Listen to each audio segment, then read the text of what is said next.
පුතේ මම කියන දේ ඇහෙනවද කියලා කවුරු හරි එක්කෙනෙක් පොඩ්ඩක් කියන්න. මට ඒක දැනගන්න ඕනේ මගේ කටහඬ පැහැදිලිව පුතාලට ඇහෙනවද කියලා.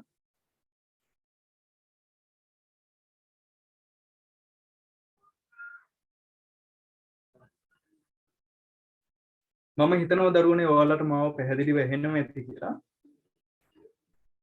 අද අපේ ගණිත පන්තියේ පළවෙනි දවස. අපි සූදානම් වෙන්නේ දුවේ පුතේ 7 ශ්‍රේණියට අදාළව ගණිත විෂය මාලාවේ පාඩම් ටික පිළිවෙලින් ඉගෙන ගන්න.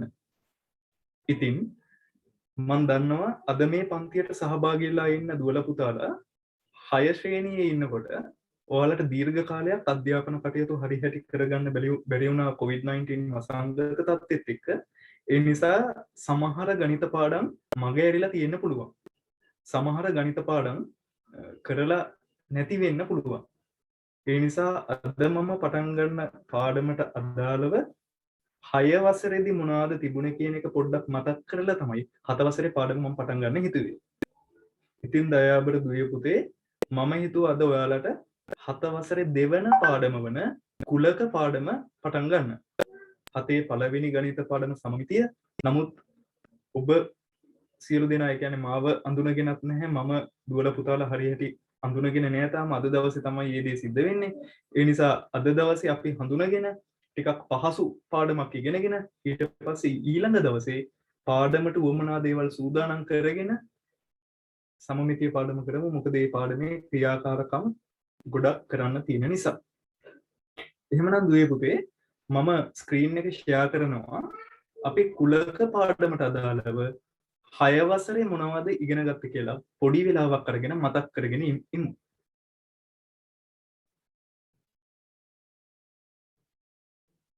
මම හිතනවා පුතාලට තිරේ පැහැදිලිව දැర్శණය වෙනවා ඇති කියලා. 6 වසරේ 10 වෙනි පාඩම පළවෙනි වාරේ 10 වෙනි පාඩම විදියට ඔයාලට ඉගෙන ගන්න තිබුණේ තේරීම කියන පාඩම.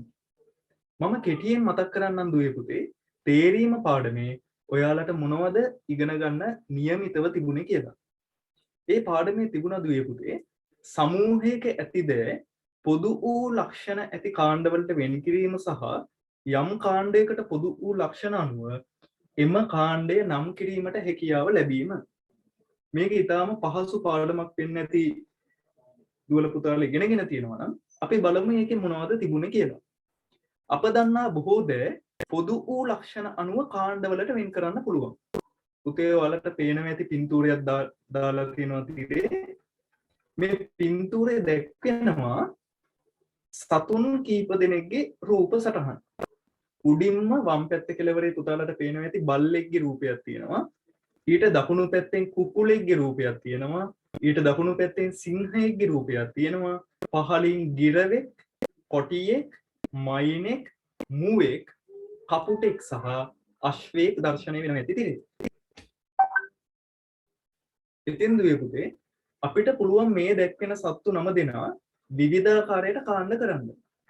උදාහරණයක් විදියට එයාලා ගන්න ආහාරය පදනම් කරගෙන මාංශ භක්ෂක සතුන් හා ශාක භක්ෂක සතුන් කියලා කාණ්ඩ දෙකකට වෙන් කරන්න ඉගෙන ගන්න ඇති. ඒ වගේම එයාලට තියෙන පාද ගාන පදනම් කරගෙන සිව්පා සතුන්, දෙපා සතුන් කියලා වර්ගීකරණය කරන්න ඇති. එහෙම නැත්නම් සිව්පා සතුන් පක්ෂීන් කියලා තව කෙනෙකුට මේ සත්තු වර්ගීකරණය කරන්න පුළුවන්. එතකොට දුවේ පුතේ 6 වසරේදී අපි ඉගෙනගෙන තියෙනවා දීලා තියෙන කාණ්ඩයක් සමූහවලට වෙන් කරන්නේ කොහොමද කියන එක. ඒ සමූහයකට වෙන් කරනකොට අපි තෝරගන්න ලක්ෂණය තමයි ඒ කාණ්ඩයක තියෙන යම් කිසි සුවිශේෂී ලක්ෂණයක්. කකුල් 4ක් තිබීම, පියාඹල යන්න පුළුවන් හැකියාව. මේ වගේ එක සුවිශේෂී ලක්ෂණයක් පදනම් කරගෙන තමයි කාණ්ඩවලට වෙන් කිරීම කරේ. 6 වසරේ තිබුණු පාඩම සම්පූර්ණයෙන්ම දැන් පැහැදිලි කරන්න ගියොත් ටිකක් වැඩි වෙලාවක් ගත වෙන හින්දා මම ඉක්මනින් මොනවද මේ පාඩමේ තිබුණේ කියලා පුතාලට පෙන්නන්නම්. බලන්න ඉහත දැක්වෙන කාණ්ඩ සත්තු කාණ්ඩ දෙකකට බෙදලා වෙන් කරලා තියෙනවා. පළවෙනි කාණ්ඩේ කකුල් 4ක් ඉන්න සිංහයා, බල්ලා, මුවා, කොටියා සහ අශ්වයා දක්වලා තියෙනවා.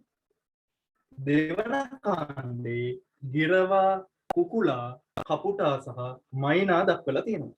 එහෙනම් දුවේ පුතේ ඒ සතුන්ගේ යම් කිසි සුවිශේෂී ලක්ෂණයක් පදනම් කරගෙන සිව්පා සතුන් හා පක්ෂීන් කියලා මේ කාණ්ඩ දෙක වෙන් කරලා තියෙන බව දුවල පුතාලට පැහැදිලි ඇති. ඒ කොටස විතරයි මේ මට්ටම විතරයි 6 වසරේදී අපිට ඉගෙන ගන්න තිබුණේ. ඊට පස්සේ අභ්‍යාස මාලාවල මේ දීලා තියෙන සමූහය එළවලු හා පළතුරු වශයෙන් වර්ගීකරණය කරන්න තිබුණා. ඊළඟ ප්‍රශ්නේ මේ දීලා තියෙන අකුරු සමූහය මම හිතනවා දැන් වඩා පැහැදිලිව පේනවා ඇති කියලා. මේ සමූහයේ දැක්වෙන අකුරු සහ ඉලක්කම් කාණ්ඩ දෙකකට වෙන් කරන්න තිබුණා. ඉතින් දුවේ පුතේ මේ ටික තමයි අපිට 6 වසරේ ඉගෙන ගන්න තිබුණේ. දැන් 6 පාඩම ඉගෙනගෙන මෙතනට ආවා වගේ හැඟීමක් දැනෙනවා ඇති දුවල පුතාලට නැවත මතක් වෙන්න ඇති. 6 වසරේදී තේරීම පාඩම නතර කරේ කොතනද කියලා. ඒ තේරීම පාඩමේ ඉතිරි කොටස තමයි 7 වසරේදී අපි කුලක වශයෙන් ඉගෙන ගන්න. එහෙනම් දුවේ පුතේ අපි දැන් ආරම්භ කරමු 7 ශ්‍රේණියට අදාළ කුලක කියන පාඩම. එහෙනම් ඔයාලා හැමෝම අද දවසේ සටහන් ලියන්න පොතක් සූදානම් කරගෙන ඇති. ඒ පොත අරගෙන ලියා ගන්න අද මාතෘකාව කුලක කියලා. මම බෝඩ් එකේ මාතෘකාව දානවා. මම හිතනවා ඒක ඔයාලට දර්ශනීය වෙයි කියලා. අපැහැදිලි තැනක් තියෙනවා නම් chat box එකට දාන්න. එතකොට මට බලලා ඒ අනුව ඉදිරි ඉගෙනීමෙන් කටයුතු කරගෙන යන්න පුළුවන්. අද පාඩම දුවේ පුතේ කුලක.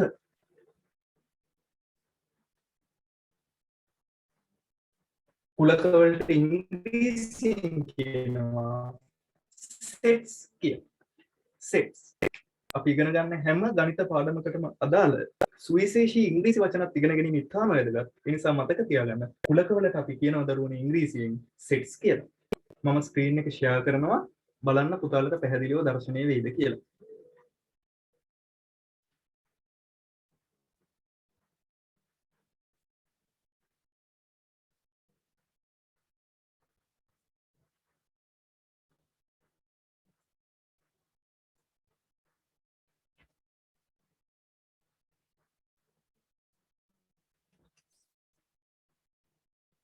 කුලක එහෙම නැත්නම් sets white board එකේ වගේම ෂෙයා කරපු ස්ක්‍රීන් එකේ පුතාලට දකින්න පුළුවන් ඉතින් මාතෘකාව. මම හිතනවා දුවල පුතාලා හැමදෙනාම අද දවසේ මාතෘකාව ලියාගෙන ඇති කියලා. දරුවෙක් දෙන්නෙක් දැන් සම්බන්ධ වුණා පන්තියට. මම හිතනවා දුවේ පුතේ ඔයාලට පාඩම ආරම්භ කරන්න තැනදී සම්බන්ධ වෙන්න පුළුවන් වෙයි කියලා. මේ දැන් සම්බන්ධ වුණු දුව පුතුන්ට මම කියන්නේ මම මේ විනාඩි 5 කරේ 6 වසරේ මේ පාඩමට අදාළව තිබුණු විෂය කරුණු මතක් කිරීම. අපි එහෙනම් දුවේ පුතේ 7 පන්තියේ පාඩම පටන් ගනිමු. 7 දෙවන පාඩම කුලක.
පොඩි තාක්ෂණික දෝෂයක් හින්දා පොඩ්ඩක් ඩිස්කනෙක්ට් වුණා දුවේ පුතේ මෙහෙට හයියෙන් වහිනවා. අපි නැවත නතර කරපු තැනින් පටන් ගනිමු. මම නැවත ස්ක්‍රීන් එක ෂෙයා කරන්නම්. බලන්න ඔයාලට පෙනේවි ස්ක්‍රීන් එක.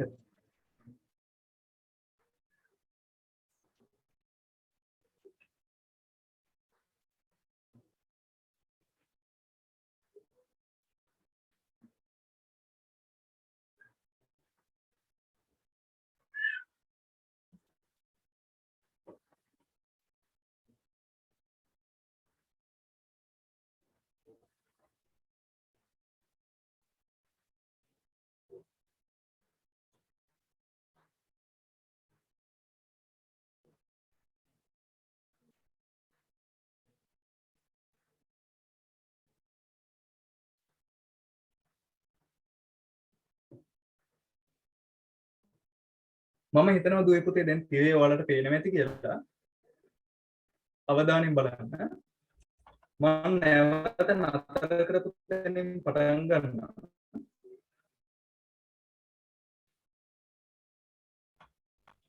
මේ දැක්වෙන්නේ වෙළඳ පොලක විකුණන්න කියලා තිබුණු එක්තරා දෙයක්. මම නම නොකිය ඉන්නම්. බලන්න පුතේ. ඔයාලට පේනවා ඇති වම් පැත්ත කෙළවරේ වට්ටක්කා කැරට් බෝංචි සහ බණ්ඩක්කා විකුණන්න තියෙනවා කියලා පේනවා ඇති. මෙවැනි සමූහයකට අපි ඒවයේ තියෙන විශේෂ ලක්ෂණ පදනම් කරගෙන නමක් දෙන්න පුරුදු වෙලා තියෙනවා. මේ වගේ ගොඩක් දැක්කොත් දුවල පුතාලා මේ ගොඩ හඳුන්වන්න එළවලු කියන වචනය පාවිච්චි කරයි. ගොඩ කියන එකට සමාන වචනයක් තමයි සමූහය කියලා කියන්නේ. එතකොට බලාගන්න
හරි පුතේ අපි දැන් පටන් ගනිමු. තප්පරයක් දෙන්න මම ස්ක්‍රීන් එක ෂෙයා කරන්නම්.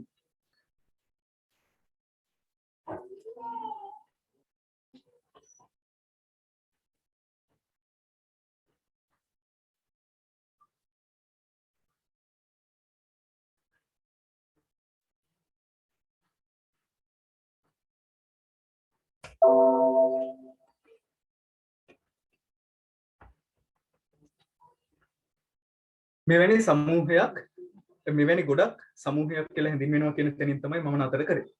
සටහන ලියා ගන්න එපා දුවේ පුතේ මම ලියන්න ඕන කොටස ඔයාලට පැහැදිලිව කියන්නම්. පහත දැක්වෙන සමූහ අධ්‍යයනය කරමු. බලන්න පුතේ මම සමූහ කීපයක් දාලා තියෙනවා. පළවෙනි එක තමයි ශ්‍රී ලංකාවේ දකුණු පළාතට අයත් දිස්ත්‍රික්ක. මොනවද දකුණු පළාතට අයත් දිස්ත්‍රික්ක? ඔයාලා ඉගෙනගෙන ඇති.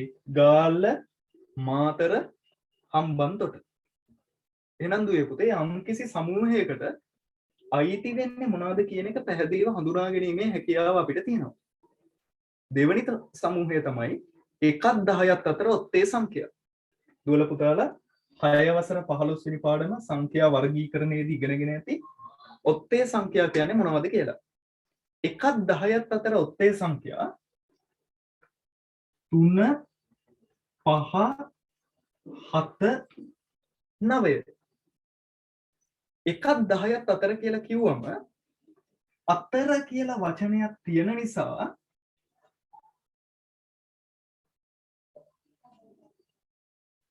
අපි 1 සහ 10 කියන සංඛ්‍යා දෙක මෙතනදී තෝරගන්නේ නැහැ. ඒ කියන්නේ 10 කොහොමත්ම ඔත්තේ සංඛ්‍යාවක් නෙවෙයි.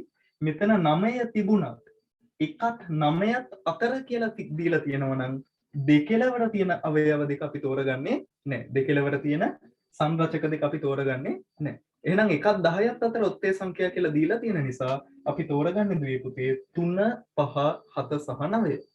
තුන්වනුව දීලා තියෙනවා ඉංග්‍රීසි හෝඩියේ ස්වර අක්ෂර කියලා සමූහයක්. දුවල පුතාලා ඉංග්‍රීසි වලට ඉගෙනගෙන ඇති. ඉංග්‍රීසි හෝඩියේ ස්වර අක්ෂර පහක් තියෙනවා. ස්වර අක්ෂර වලට ඉංග්‍රීසියෙන් අපි කියනවා vowels කියලා. මොනවද ඉංග්‍රීසි හෝඩියේ ස්වර අක්ෂර? A, E, I, O සහ U. ඊළඟට සමූහයක් දීලා තියෙන දුවේ පුතේ 2022 වෙන විට හඳුනාගත් ලංකාවට ආවේනික කුරුළු වර්ග. එතකොට මේකේ අවයව ලියා දක්වන්න සමහර විට අපි දන්නේ නැති වෙන්න පුළුවන්. ලංකාවට ආවේනික කුරුල්ලෝ සියලු දෙනා ලියා ගන්න අපිට බැරි වෙයි. පාඩම කරගෙන යනකොට මම දුවල පුතාලගෙන් ඉතාම කාරුණිකව ඉල්ලා සිටිනවා මම ෂෙයා කරන ස්ක්‍රීන් එක මත ඔයාලා ඉරි ඇඳීමෙන් වළකින්න. එහෙම නැති වුණොත් අනිත් දුවල පුතාලට පිරේ පැහැදිලිව බලා ගන්න තියෙන හැකියාව නැති වෙනවා. අපි ඉදිරියට යන් දුවේ පුතේ.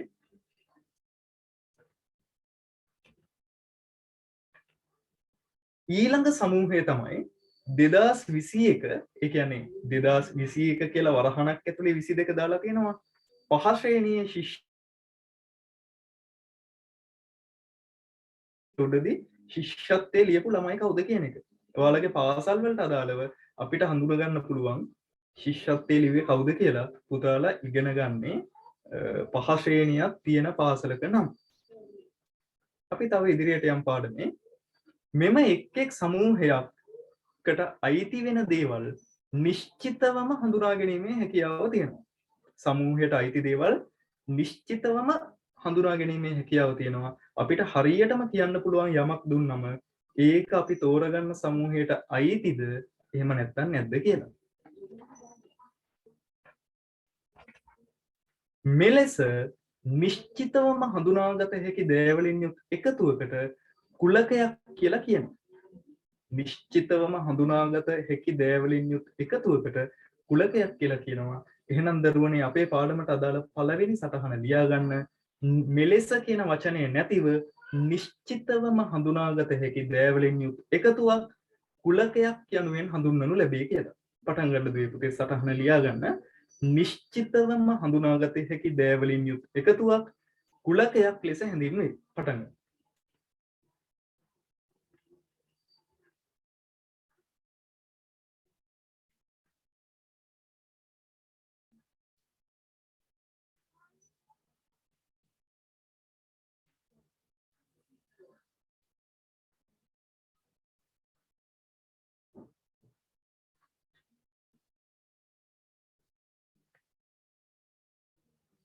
නිශ්චිතවම හඳුනාගත හැකි දෑවලින් යුත් එකතුවක් කුලකයක් ලෙස හැඳින්වේ. නැත්නම් කුලකයක් යනුවෙන් හඳුන්වනු ලැබේ.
දුවේ පුතේ තත්පර කීපයක් රැඳී සිටින්න මට ස්ක්‍රීන් එක ෂෙයා කරන්න මේ ප්‍රිවිලේජ් එක ගන්න ඕනේ ඒකයි.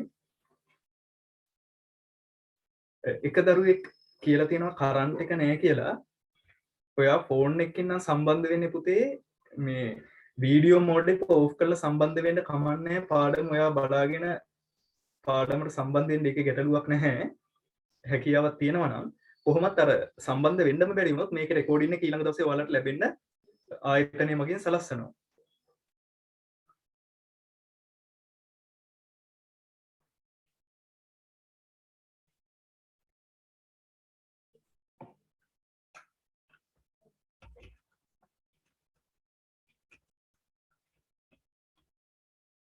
විවිධ ආකාරයේ දෑ කුලකයකට අයත් වෙන්න පුළුවන් දුවේ පුතේ. අපි බලමු සංඛ්‍යා, භෞතික වස්තු, ජීවීන් මේ වගේ දේවල් කුලකයකට අයිති වෙන්න පුළුවන්. ඔයාලා පුතේ විද්‍යාව ඉගෙන ගන්නකොට 6 පන්තියේදී ඉගෙනගෙන ඇති පදාර්ථය වෙන් කරන්න පුළුවන් ඝන ද්‍රව වායු කියලා අවස්ථා තුනකට. ජීවීන් වෙන් කරන්න පුළුවන් ශාක, සතුන් හා ශුද්‍ර ජීවීන් කියලා කාණ්ඩවලට. අපි ගණිතයේදී ප්‍රධාන වශයෙන් දේවල්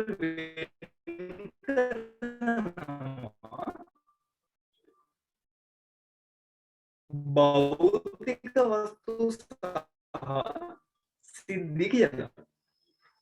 භෞතික වස්තුවක් කියන්නේ කියලා දෙන්න. බලගන්න. සංඛ්‍යාවලට උදාහරණයක් තමයි අපි බලමු. සංඛ්‍යාවලට උදාහරණ 1 2 3 4 5 මේ තියෙන සංඛ්‍යා විදියට අපිට ගන්න පුළුවන් උදාහරණ. එතකොට දුවේ පුතේ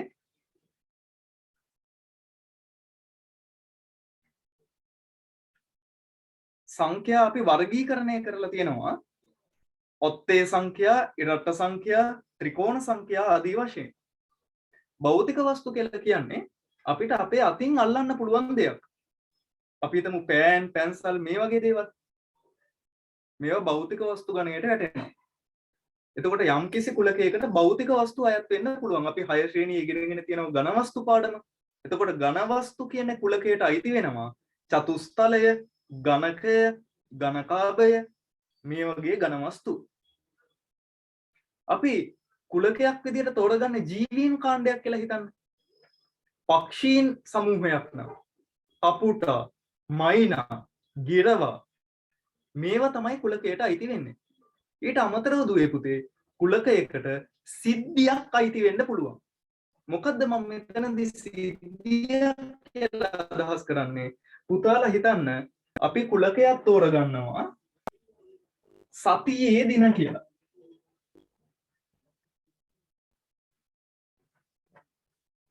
එතකොට සතියේ දින කියන කුලකයට අයිති වෙන්නේ මොනවද? සඳුදා, අඟහරුවාදා, බදාදා, බ්‍රහස්පතින්දා මම සියල්ල ලියා දක්වන්නේ. මෙතනදී අපි මේව සලකන්නේ සිද්ධියක් විදියට. ඒ නිසා කුලකයකට අයිති දේවල් සංඛ්‍යා වෙන්න පුළුවන්, භෞතික වස්තු වෙන්න පුළුවන්, ජීවීන් වෙන්න පුළුවන්. එහෙම නැත්නම් සිද්ධියක් වෙන්න පුළුවන්.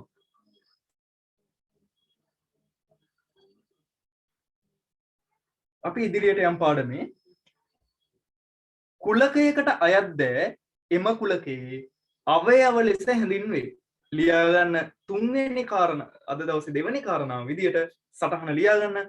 කුලකයකට අයත් දෑ එම කුලකයේ අවයව ලෙස හැඳින්වේ. ලියා ගන්න. කුලකයකට අයත් දෑ එම කුලකයේ අවයව ලෙස හැඳින්වේ. පැහැදිලිව ලියා ගන්න දුවේ පුතේ. අවයව කියන වචනය හයිලයිට් කරලා ලියා ගන්න. කුලකයකට අයත් දෑ එම කුලකයේ අවයව ලෙස හැඳින්වේ.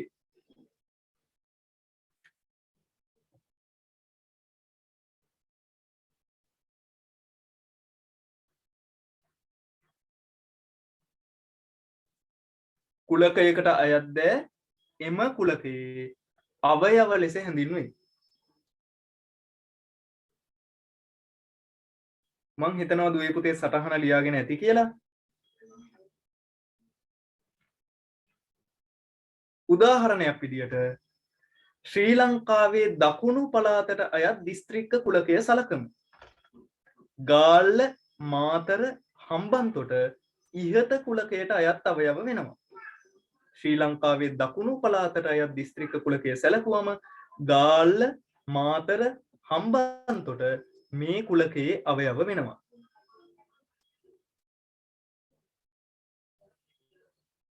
සචිත්‍රි පියුමි පුතේ ඔයා ලියාගන්න අවශ්‍ය නැහැ. පාඩමට සම්බන්ධ වෙලා අහගෙන ඉන්න. ලියාගන්න අපහසුතාවයක් තියෙනවා නම් ඔයා ඉන්න ප්‍රදේශයේ විදුලි කප්පාදුවක් හරි විදුලිය එන හිටීමක් හින්දා පුතාට ලියාගන්න බැරි කමක් තියෙනවා නම් සටහන හෙට දවසේ මේ අද තියෙන පාඩමේ රෙකෝඩින් එක දානකොට පුතාට සටහන ලියාගන්න පුළුවන්. එහෙම අද දවසේ මේ සටහන ලියාගන්න අපහසු දුවල පුතාලා ඉන්නවා නම් ඔයාලට කිසිම ගැටලුවක් වෙන්නේ නැහැ. මම මේක මුද්‍රිත සටහනක් විදියට හෙට දවසේ ඔයාලට ලබා දෙන්නම්. එතකොට මේ PDF ෆයිල් එක බලාගෙන ඔයාලගේ සටහන ගොනු කරගන්න හැකියාව තියෙනවා. ඒ නිසා කරන්ට් එක නැති ප්‍රශ්නය නිසා කවුරු හරි දුවෙකුට පුතෙකුට ලියා ගන්න නොහැකියාවක් තියෙනවා නම් කමන්නේ දුවේ පුතේ පාඩමට සම්බන්ධ වෙලා අහගෙන ඉන්න සටහන ඊළඟ දවසේ සම්පූර්ණ කරගන්න ඔයාලට හැකියාව තියෙනවා. පාඩමට අදාළ විෂය කරුණු ඉගෙන ගන්න මේ දරුවෝ ටික හැකියාවක් තියෙන දුවල පුතාලා සටහන ලියාගෙන පාඩමත් එක්ක ඉදිරියට යමු. අපි දෙවැනි උදාහරණය ගනිමු. 10ට අඩු ප්‍රථමක සංඛ්‍යා කුලකය සලකමු. 10ට අඩු ප්‍රථමක සංඛ්‍යා කුලකය සලකමු. සමහර දුවල පුතාලට මතක ඇති ප්‍රථමක සංඛ්‍යා කියන්නේ මොනවද කියලා සමහර අයට අමතක වෙලා ඇති. ප්‍රථමක සංඛ්‍යා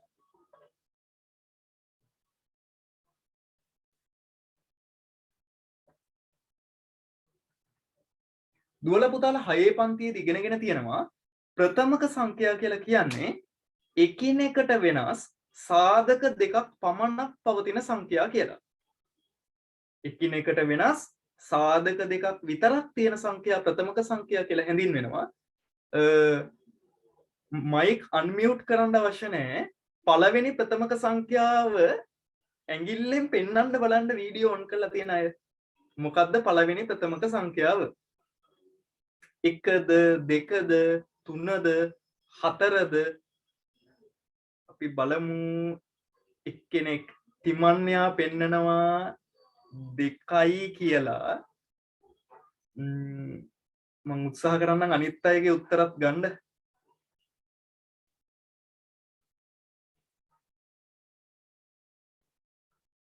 හරි කමන්නේ පුතේ. අපි බලමු ඉපදෙනෙක්ගේ. හරි පළවෙනි ප්‍රථමක සංඛ්‍යාව 2. පළවෙනි ප්‍රථමක සංඛ්‍යාව 2. තිමන්යාගේ උත්තරේ හරි පුතේ. මම නම කිව්වා හරිද දන්නේ නැහැ. පළවෙනි ප්‍රථමක සංඛ්‍යාව 2. අපිට මුණ ගැහෙන ඊළඟ ප්‍රථමක සංඛ්‍යාව 3. අපිට මුණ ගැහෙන ඊළඟ ප්‍රථමක සංඛ්‍යාව 5. ඊළඟට අපිට මුණ ගැහෙන ප්‍රථමක සංඛ්‍යාව 7. එහෙමනම් 10ට අඩු ප්‍රථමක සංඛ්‍යා කුලකය සැලකුවොත් මොනවද මේ කුලකයේ අවයව වෙන්නේ? 2 3 5 සහ 7 කියන ඒවා මේ කුලකයේ අවයව වෙනවා. 2 3 5 සහ 7 මේ කුලකයේ අවයව වෙනවා. සටහන ලියාගන්න අවශ්‍ය නැහැ පුතේ උදාහරණයක් නිසා.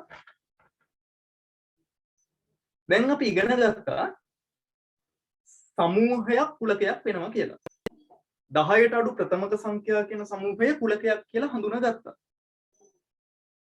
මං අහලා තියෙන ප්‍රශ්නය එතකොට සියලුම සමූහ කුලක වෙනවද කියලා. අපි බලමු දුවේ පුතේ අපිට හම්බෙන හැම සමූහයක්ම කුලකයක් වෙනවද කියලා. ඔන්න බලන්න පින්තූරයක් ඉදිරිපත් කරලා තියෙනවා. ඔයාලා වගේම ඉස්කෝලේ යන ළමයි 4 දෙනෙක් පින්තූරේ දර්ශනය වෙනවා ඇති. මේ දරුවෝ 4 දෙනාගෙන් අපි ඔයාලට කිව්වොත් දුවේ පුතේ උස ළමයි තෝරන්න කියලා. උස ළමයි තෝරන්න කියලා ඔයාලට කිව්වොත් අද මේ පන්තියට සහභාගී වෙලා ඉන්න හිමාෂ තෝරයි උස ළමයි කීප දෙනෙක් ඉන්නවා කියලා. තිමන්යා තෝරයි තවත් කවුරු හරි කෙනෙක් උස ළමයෙක් විදියට. සොනාල් තෝරයි තවත් කෙනෙක් උස ළමයෙක් විදියට. සලීෂා තෝරයි තවත් කෙනෙක් උස ළමයෙක් විදියට. ඊට වඩා වෙනස් තේරීමක් දුලනි නිම්සරණි කරයි. මට සමහර නම් මගේරේ දුවේ පුතේ තරහ වෙන්න එපා. සමහර විට මිනුකිට අපි තෝරන්න කියලා කිව්වොත් මේ දරුවෝ හතර දෙනාගෙන් උස අය කවුද කියලා එයා සමහර විට පිරිමි ළමයි දෙන්නව විතරක් තෝරයි. ඒ නිසා උස ළමයි තෝරන්න කියලා කිව්වොත් ඒක පුද්ගලයාගෙන් පුද්ගලයාට වෙනස් වෙනවා. ඒ කියන්නේ තේරීම කරන කෙනාගෙන් කෙනාට වෙනස් වෙනවා කියලා දුවල පුතාලට තේරෙනවා ඇති. මේ ඉන්න ළමයි හතර දෙනා අතුරින් උස ළමයි තෝරන්න කිව්වොත් අපි හැම දෙනාම එකම පිරිසක් නෙවෙයි උස ළමයි කියලා තෝරගන්නේ. නමුත් දැන් බලන්න පන්තියක සිටින සෙන්ටිමීටර 150ට වඩා උස ළමයි තෝරන්න කියලා කිව්වොත් පන්තියක සිටින සෙන්ටිමීටර 150ට වඩා උස ළමයි තෝරන්න කියලා කිව්වොත් අද මේ පන්තියට සහභාගී වෙලා ඉන්න 37 දෙනාම තෝරන්නේ එකම සමූහයක්. රතු පාට ඇඳුමකින් සැරසිලා ඉන්න ගෑනු ළමයා සහ අත උස්සගෙන ඉන්න පිරිමි ළමයා සෙන්ටිමීටර 150ට වඩා වැඩි සිසුන් ගොඩේ අය විදියට ඔයාලා තෝරගනින්. ඒ නිසා අපිට හම්බෙන හැම සමූහයක්ම කුලකයක් වෙන්නේ නෑ දුවේ පුතේ. උස ළමයි වගේ සමූහයක් ගත්තම උස ළමයි කිව්වම කොයි ප්‍රමාණයට වඩා උස අයද කියන එක ගැන පැහැදිලි කිරීමක් නෑ. එතකොට තෝරගන්න පුද්ගලයා මත තෝරා ගනු ලබන කොට වෙනස් වෙනවා. හැබැයි සෙන්ටිමීටර 150ට වඩා උස ළමයි කියලා නිශ්චිතවම උස ප්‍රමාණය ප්‍රකාශ කරලා තියෙනවා නම් අපි 100 දෙනෙක් තේරුවත් එකම ශිෂ්‍ය කණ්ඩායම තමයි ඒ කාණ්ඩෙට තෝරගන්නේ. ඒ නිසා දුවේ පුතේ නිශ්චිතවම දක්වලා තියෙන සමූහ විතරයි කුලකයක් කියලා හඳුනාගන්නේ. එහෙම නොවන සමූහ කුලක ගණයට වැටෙන්නේ නැහැ. සමූහයකට අයත් දෑ නිශ්චිතවම හඳුනාගත නොහැකි නිසා සමූහයකට අයත් දෑ නිශ්චිතවම හඳුනාගත නොහැකි නිසා උස සිසුන් දිග ගංගා ලස්සන ළමයි වගේ සමූහ කුලක නොවේ. උස සිසුන් දිග ගංගා ලස්සන ළමයි දක්ෂ ළමයි මේ වගේ සමූහ කුලක වෙන්නේ නෑ දුවේ පුතේ.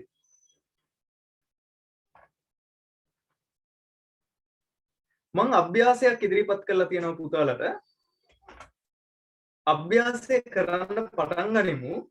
ඉස්සෙල්ලා උපදේශ කියවන්න හොඳින් පහත දැක්වෙන ප්‍රකාශ අභ්‍යාස පොතේ පිටපත් කරගෙන ඒවා අතුරින් කුලකයක් නිශ්චිතව අර්ථ දැක්වෙන ප්‍රකාශ ඉදිරියෙන් හරි ලකුණද එසේ නොවන ඒවා ඉදිරියෙන් අතිර ලකුණද යොදන්න කියලා කියනවා. පහත දැක්වෙන ප්‍රකාශ අභ්‍යාස පොතේ පිටපත් කරගෙන කුලකයක් නිශ්චිතව දැක්වෙන ප්‍රකාශ ඉදිරියෙන් හරි ලකුණක් දාන්න. කුලකයක් නොවන ඒවා ඉදිරියෙන් අතිර ලකුණක් දාන්න. උඩින්ම දීලා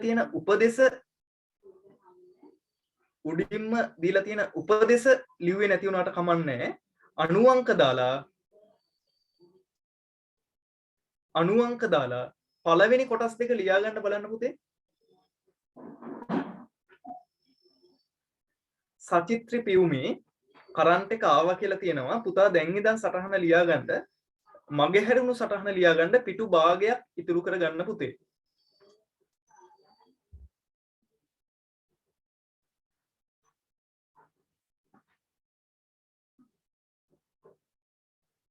පළවෙනි වගන්ති කොටස් දෙක ලියා ගන්න. සමහර දුවල පුතාලා ගාව පෙළපොත නැතුව ඇති. පෙළපොත තියෙන දරුවෝ ඉන්නවා නම් පෙළපොතේ තියෙන අභ්‍යාසයම තමයි මම ඉදිරිපත් කරලා තියෙන්නේ. පෙළපොත නැති දරුවන්ට ගැටලුවක් නොවන විදිහට.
මම හිතනවා දුවේ පුතේ ඔයාලා ලියාගෙන ඇති කියලා පළවෙනි වගන්ති දෙක.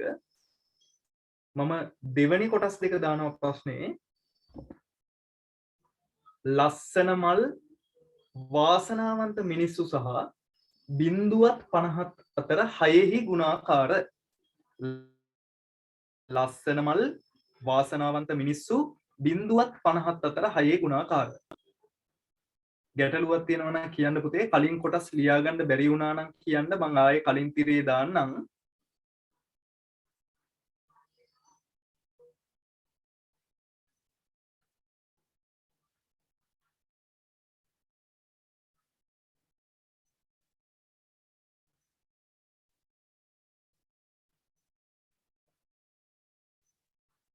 වගන්ති 3 ලියාගෙන ඉවරයි කියලා හිතනවා පුතේ. කලින් කොටස් දෙකයි දැන් තියෙන කොටස් 3යි හැමෝම ලියාගෙන ඉවර ඇති.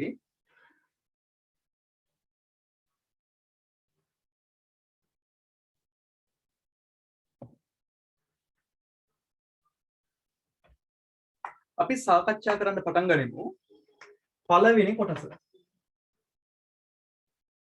2021 වසරේ පැවති පහවසර ශිෂ්‍යත්ව විභාගයෙන් ලකුණු 100ට වඩා වැඩියෙන් ලැබූ සිසුවෝ. දැන් කල්පනා කරලා බලන්න ශිෂ්‍යත්ව විභාගයෙන් එයාලා පැහැදිලිව කියලා තියෙනවා ලකුණු 100ට වඩා ගත්තේ කවුද කියන ගොඩට තමයි මෙතනදී තෝරන්න ඕනේ කියලා. එහෙනම් දීලා තියෙන කවුරු හරි අපිට මුණ ගැහෙන ළමයිගේ ලකුණ ඇහුවම එයා ලකුණු 100ට වැඩි නම් මේ ගොඩට අයිති වෙනවා. 100ට අඩු නම් මේ ගොඩට අයිති වෙන්නේ නැහැ. මේ තේරීම කවුරු කරත් එකම ගොඩක් තමයි අපිට පිළිතුර විදියට ලැබෙන්නේ. ඒ නිසා පළවෙනි සමූහය කුලකයක් වෙනවා. දෙවැනි එක දක්ෂ ගායකයෝ. දක්ෂ ගායකයෝ. දක්ෂයි කිව්වම අපිට මේ දක්ෂතාවය කොච්චරයිද කියලා මැනගන්න හැකියාවක් නැහැ. 150ක් දක්ෂයි කියලා අපිට කියන්න බෑනේ. 200ක් දක්ෂයි කියලා කියන්න බෑනේ. එහෙනම් දක්ෂතාවය කියන්නේ දුවේ පුතේ සංඛ්‍යාත්මක වටිනාකමක් දෙන්න පුළුවන් දෙයක් නෙවෙයි. දැන් අපි කියනවා සමහර වෙලාවට ගමේ කවුරු හරි ගැන කියලා එයා හරි පින්වන්තයි කියලා. එතකොට පින්වන්තයි කිව්වම අපිට ඒකට සංඛ්‍යාත්මක වටිනාකමක් දෙන්න හැකියාවක් නැහැ. එතකොට සංඛ්‍යාත්මක වටිනාකමක් දෙන්න පුළුවන් දත්ත වෙනමම තියෙනවා. මෙතන දක්ෂතාවයට සංඛ්‍යාත්මක වටිනාකමක් දෙන්න අමාරු නිසා දක්ෂ ගායකයෝ කියලා කියන්නේ කුලකයක් නෙවෙයි. දක්ෂ ගායකයෝ කියන්නේ කුලකයක් නෙවෙයි. අපි තුන්වෙනි කොටසට යමු. ලස්සන මල්. ලස්සන මල්.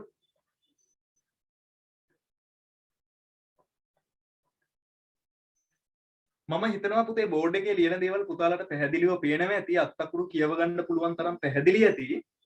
ලස්සන මල් කිව්වම ලස්සන කියන එක ගණිතයට අනුව මනින්න පුළුවන් රාශියක් නෙවෙයි. ඒ නිසා ලස්සන මල් කියලා කියන්නේ කුලකයක් නෙවෙයි. හතරවෙනි එක වාසනාවන්ත මිනිස්සු.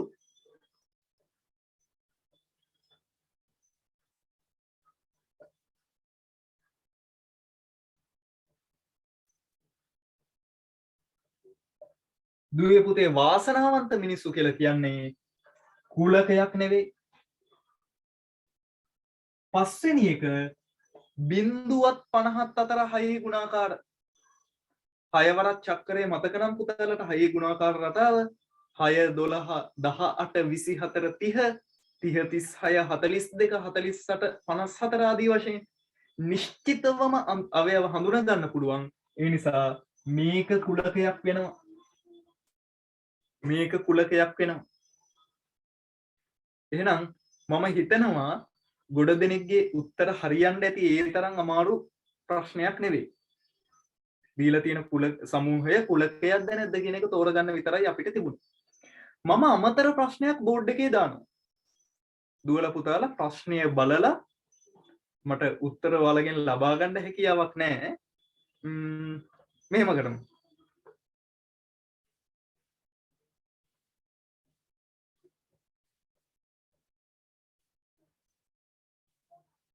chat box එකට දාන්න ඔයාලගේ පිළිතුර මම කියව ගන්න උත්සාහ කරන්නම් කීප දෙනෙක්ගේ හරි උත්තරේ. ඔන්න බලන්න දීලා තියෙන සමූහය.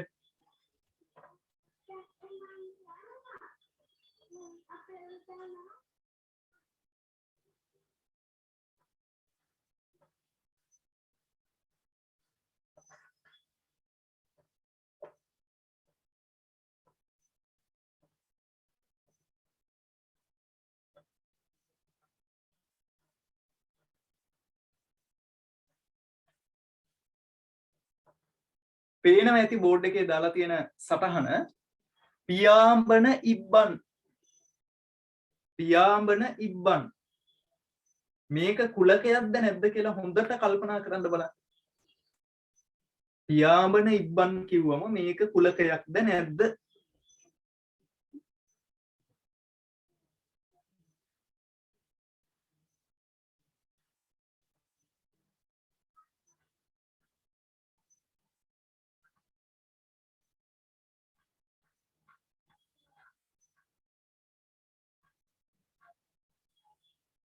බොහොම හොඳයි ඉක්මනින්ම ඔයාලගේ ප්‍රතිචාර ටික දක්වලා තියෙනවා. ඔෂානි සුවන්සා කියලා තියෙනවා කුලකයක් කියලා. එතකොට පුතේ තව දරුවෝ 3 දෙනෙක් කිව්වා මට chat box එකේ උඩට ගිහිල්ලා බලන්න පුළුවන් ඕනනම්. අහස්යා කියලා තියෙනවා කුලකයක් කියලා. රනිතු යුත්මින් කියලා තියෙනවා කුලකයක් කියලා. තිමන්‍යා සෙනුලි කියලා තියෙනවා නැහැ කියලා. සුවින්සා රයානි කියලා තියෙනවා නැහැ කියලා. මිනුටි නැහැ කියනවා. මිනිදු ඔව් කියනවා. ෂෙනල්ක නැහැ සර් කියනවා. උමාෂ් නැහැ කියනවා. එහෙම කීප දෙනෙක් උත්තර දක්වලා තියෙනවා. මම හැමෝගෙම උත්තර කියන්නේ ශවින්දි කුලකයක් කියලා තියෙනවා. මලින්දු යසිත් කුලකයක් කියලා තියෙනවා. දුවේ පුතේ මෙතනදී මම කියලා දෙන්නම් කොහොමද අපි මේක වර්ගීකරණය කරන්න කියලා. මම දැන් ඔයාලට මෙහෙම දෙයක් කියනවා. මම ඔයාලා හැමෝම ඉන්න පන්ති කාමරයකට ඇත්තටම ආව කියලා හිතන්න. එන්නේ නිකන් නෙවෙයි. ඉබ්බෙකුත් අරගෙන. ඉබ්බව මේස උඩින් තියලා පුතාලට කියනවා බලන් ඉන්න කියලා මූ පියාඹයිද කියලා. ඉබ්බට පියාඹන්න පුළුවන්ද බැරිද? දැන් ඔයාලගේ උත්තරේ බෑ කියලා කියයි. බැරි නිසා මේක කුලකයක් වෙනවද කියලා ඇහුවම නෑ කියලා කියයි සමහර අය. මෙතනදී අපි මේක තෝරගන්නේ මේ විදියට පුතේ. අපිට ඉබ්බෙක් දුන්නම එයාට පියාඹන්න පුළුවන්ද බැරිද කියන එක තෝරන්න පුළුවන් නිශ්චිතවම. පැහැදිලි නේද කියන දේ? ඉබ්බෙක්ව දුන්නොත් මේ ඉබ්බට පියාඹන්න පුළුවන්ද බැරිද කියන එක නිශ්චිතවම කියන්න පුළුවන්. පියාඹන්න පුළුවන් ඉබ්බෝ එක්කෙනෙක්වත් නැති වුණාට මේක පැහැදිලිව වෙන් කරලා තියෙනවා. පැහැදිලිව හඳුන්වලා තියලා තියෙනවා ගොඩ. ඒ නිසා දරුවනේ මෙය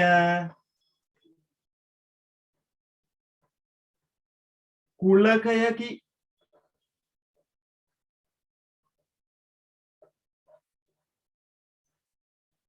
මෙය කුලකයකි. අපි මෙවැනි කුලකවලට කියන නම් ගැන කතා කරනවා දුවේ පුතේ 10 පන්තියේදී. අපි ගණිත විෂයට ඉගෙන ගන්න පාඩම් අතුරින් සමහර පාඩම් ඉතාමත්ම වැදගත්. ඇයි මං එහෙම කියන්නේ? දැන් 7 වසරේදී අපිට මුලින්ම හම්බෙන පාඩම සමමිතිය කියන පාඩම 7 8 9 10 11 කියන සියලු ශ්‍රේණිවලදී ඔයාලා ඉගෙන ගන්නේ නැහැ. 7 දී ඉගෙන ගන්නවා 8 පන්තියේදී ඉගෙන ගන්නවා. එතනින් මේ පාඩම ඉවරයි. නමුත් කුලක කියන පාඩම එහෙම 7න් 8න් ඉවර වෙන පාඩමක් නෙවෙයි. 6 7 8 9 10 11 සියලු ශ්‍රේණිවල ඉගෙන ගන්න තියෙනවා වගේම තව අවුරුදු 5කින් 6කින් ඔයාලා මූණ දෙන අවුරුදු 5කින් මූණ දෙන අපොස සාමාන්‍ය පෙළ විභාගයටත් ලකුණු දල වශයෙන් 200න් 12ක් ගන්න පුළුවන් ප්‍රමාණයේ ප්‍රශ්නයක් කුලක පාඩමෙන් ඉදිරිපත් වෙනවා.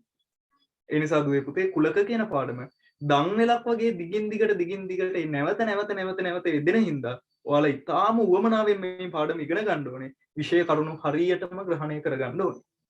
එහෙනම් දුවේ පුතේ මේ කුලකයට මේ සමූහයේ කුලකයක්ද නැද්ද කියන කාරණාවට අදාළව පිළිතුර වෙන්නේ මෙය කුලකයකි. මෙය කුලකයකි. අපි තව උදාහරණයක් ගමු. දැන් ඔයාලට ටක් ගාලා උත්තර දෙන්න පුළුවන්.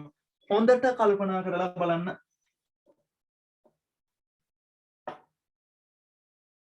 බලන්න දුවේ පුතේ පුළුවන් වේද කියලා. 3ත් 5ත් අතර 6ෙහි ගුණාකාර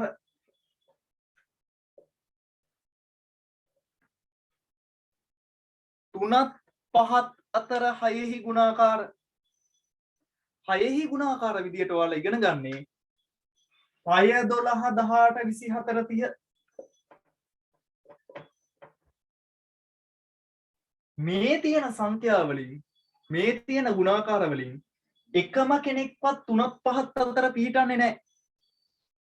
එහෙම පිහිටන්නේ නැති වුණාට ඔයාලට මේ දීලා තියෙන සමූහයට දීලා තියෙන අවයවයක් අයිතිද නැද්ද කියන එක ඉතාම පැහැදිලිව කියන්න පුළුවන්. අපි මොකක් හරි අවයවයක් දීලා අපි දෙනවා 6 ගුණාකාරයක් 60. 60 මේ කුලකෙට අයිතිද?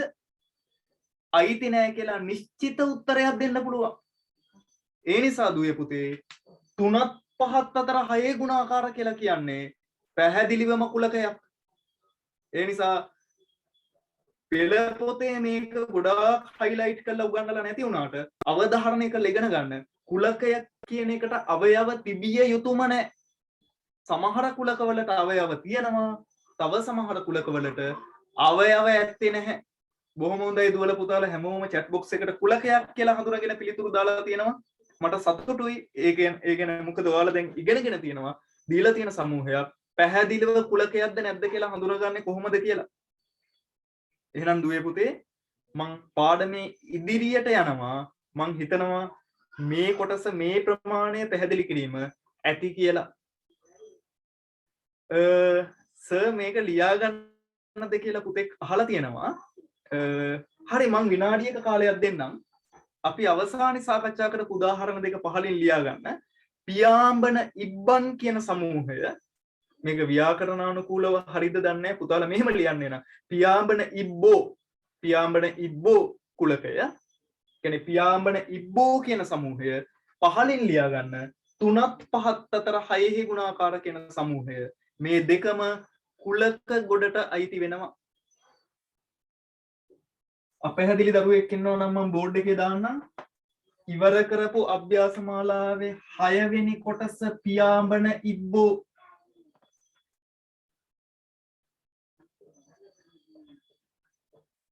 7 වෙනි කොටස 3ක් 5ක් අතර 6 ගුණාකාර.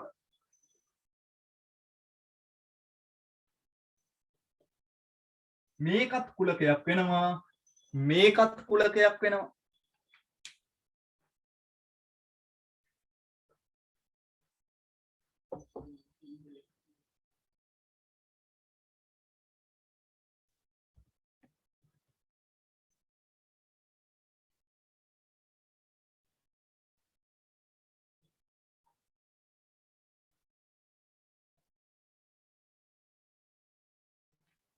ඊළඟ මාතෘකාව කුලකයක් ලියා දැක්වීම. ලියා ගන්න පුතේ මාතෘකාව කුලකයක් ලියා දැක්වීම. කුලකයක් ලියා දැක්වීම.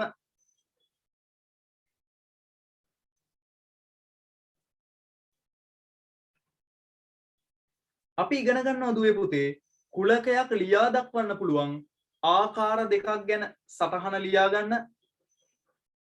කුලකයක අවයව සංගලවරහන් තුල ලිවීමෙන් කුලකය ලියා දැක්වීම.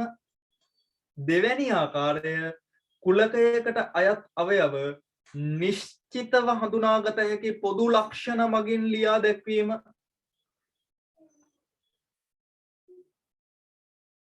කුලකයක අවයව සංගලවරහන් තුල ලිවීමෙන් කුලකය ලියා දැක්වීම. ඔව් ලියා ගන්න සුවින්සා පුතේ ලියා ගන්න සටහන.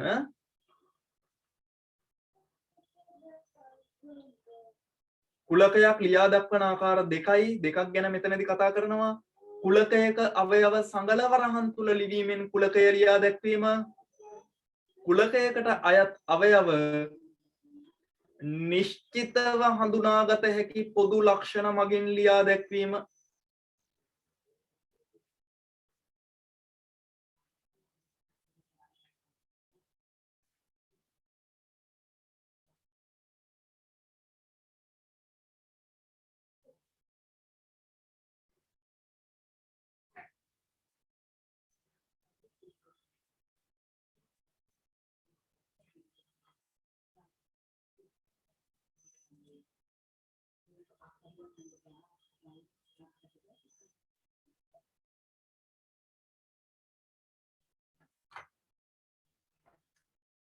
අපි ඊයටතේ පළවෙනි කොටස සාකච්ඡා කරලා ඉමු. කුලකයක අවයව සංගල වරහන් තුල ලිවීමෙන් කුලකය ලියා දැක්වීම. දුවල පුතාලා මේ වෙනකොට ඉගෙනගෙන ඇති වරහන් වර්ග තුනක් අපි පොදුවේ භාවිත කරනවා.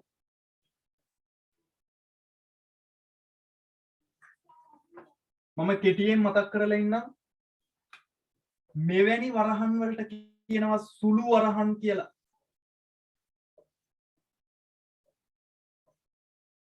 මෙවැනි වරහන් වලට අපි කියනවා ගණිතයේදී සංගල වරහන් කියලා. මේ ආකාරයේ වරහන් වලට අපි කියනවා කොටු වරහන් කියලා. එතකොට කුලකයක් ලියා දැක්වීම සඳහා අපි ප්‍රධාන වශයෙන් භාවිත කරන්නේ සංගල වරහන්.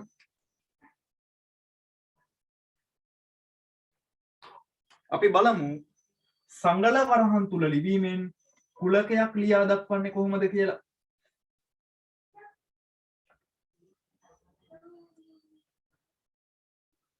කුලකයකට අයත් අවයව සියල්ල ලියා දැක්විය හැකි විට එම එක් එක් අවයවය කොමා ලකුණෙන් වෙන් කරලා සංගල වරහන තුල ලිවීමෙන් කුලකය ලියා දක්වන්න පුළුවන්. ඒක ලියා ගන්න එපා පුතේ. අහගන්න. කුලකයකට අයත් අවයව සියල්ලම ලියා දක්වන්න පුළුවන් නම් කමා ලකුණ දාලා වෙන් කරමින් අවයව ලියා දක්වන්න පුළුවන්. මම උදාහරණයක් දාන්නම් තිරයට බලා ගන්න. 10ට අඩු ඔත්තේ සංඛ්‍යා කුලකයේ සංගල වරහන් තුල ලිවීමෙන් දක්වමු. එතකොට අපිට නිරූපණය කරන්න පුළුවන් 10ට අඩු ඔත්තේ සංඛ්‍යා කුලකය සංගල වරහන් තුල 1 3 5 7 9 තවත් දුවෙකුට පුතෙකුට පුළුවන් මේක ඕනනම් අනිත් පැත්තෙන් පටන් අරගෙන ලියන්න වැඩි එකේ සිට අඩු එකට 7 9 7 5 3 1 කියලා. තවත් කෙනෙකුට එහෙම නිශ්චිත පිළිවෙලක් නැතුව ලියන්න පුළුවන්. එහෙනම් දුවේ පුතේ අවයව ලියා දැක්වීමේදී පිළිවෙල වැදගත් වෙන්නේ නැහැ. කුලකයක අවයව ලියා දැක්වීමේදී පිළිවෙල වැදගත් වෙන්නේ නැහැ. පොඩි එකේ ඉඳන් ලොකු එකට ලියන්න ඕනේ කියලා රීතියක් හෝ නීතියක් නැහැ. එහෙම නොලියුවා කියලා ගැටලුවක් ඇති වෙන්නේ නැහැ. නමුත් සමහර අවස්ථාවල පොඩි එකේ ඉඳන් ලොකු එකට ලියන එක ඔයාලට ඇත්තටම පහසුවක්. අපි ඉදිරියට යමු.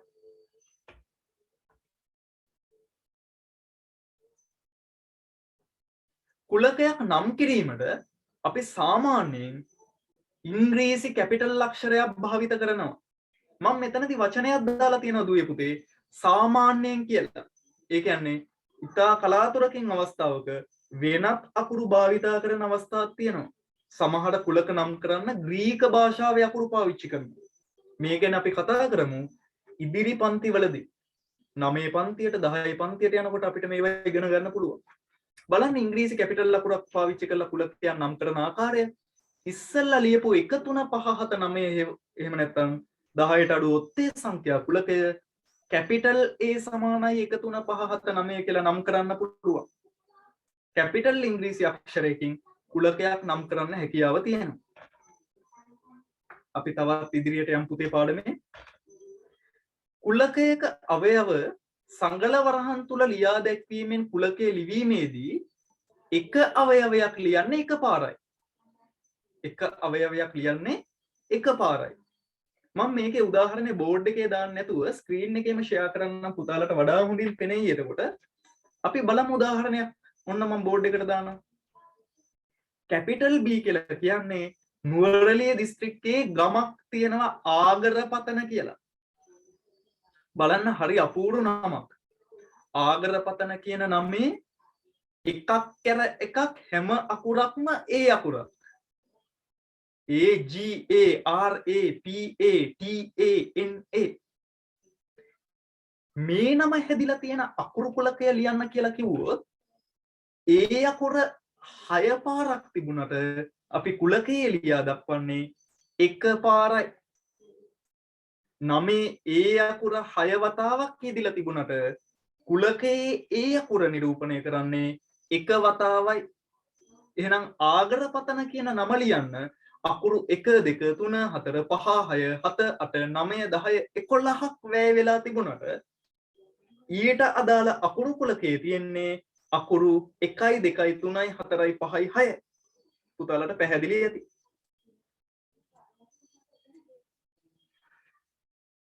දෙවැනි කාරණාව තමයි එහෙම නැත්නම් කුලකයක් නිරූපණය කරන දෙවැනි ආකාරය ගැන අපි කතා කරනවා. කුලකයකට අයත් අවයව නිශ්චිතව හඳුනාගත හැකි පොදු ලක්ෂණ මගින් ලියා දැක්වීම. කුලකයකට අයත් අවයව සියල්ල නිශ්චිතව හඳුනාගත හැකි පොදු ලක්ෂණය සංගල වරහන් තුල ලිවීමෙනුත් කුලකය නිරූපණය කරන්න පුළුවන්. උදාහරණය ඉදිරිපත් කරනකොට පුතාලට පැහැදිලි වෙයි. අපි ගමු 1ත් 10ත් අතර ඉරට්ට සංඛ්‍යා කුලකය.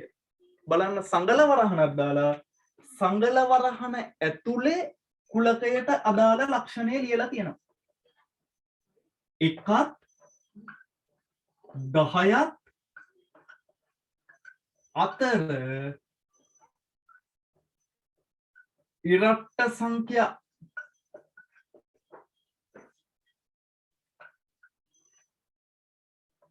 මම පේලි දෙකකට ලිව්වේ පුතේ.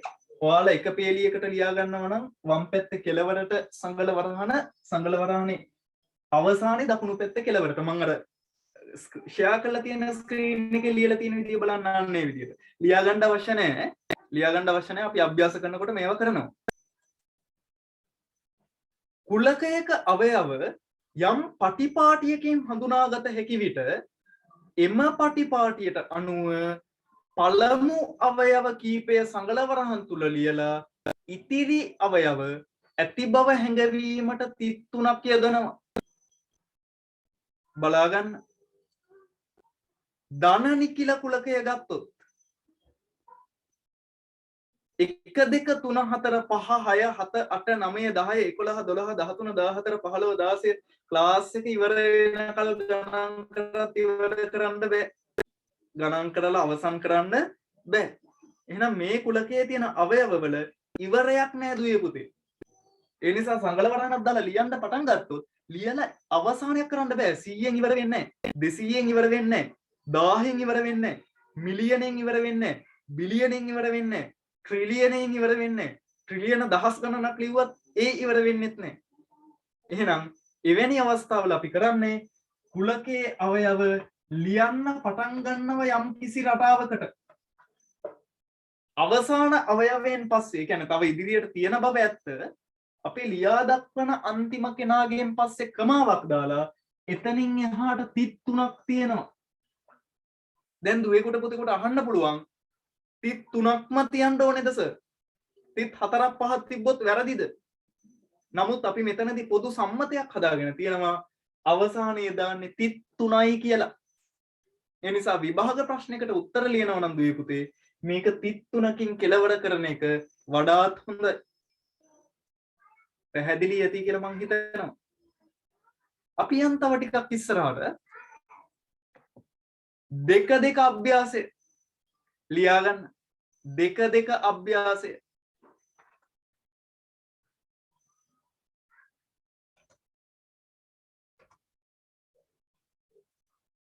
අභ්‍යාසයේ තිරයට දාලා තියෙනවා දුවේ පුතේ. විනාඩි 5ක කාලයක් දෙන්නම් අභ්‍යාසය ලියා ගන්න.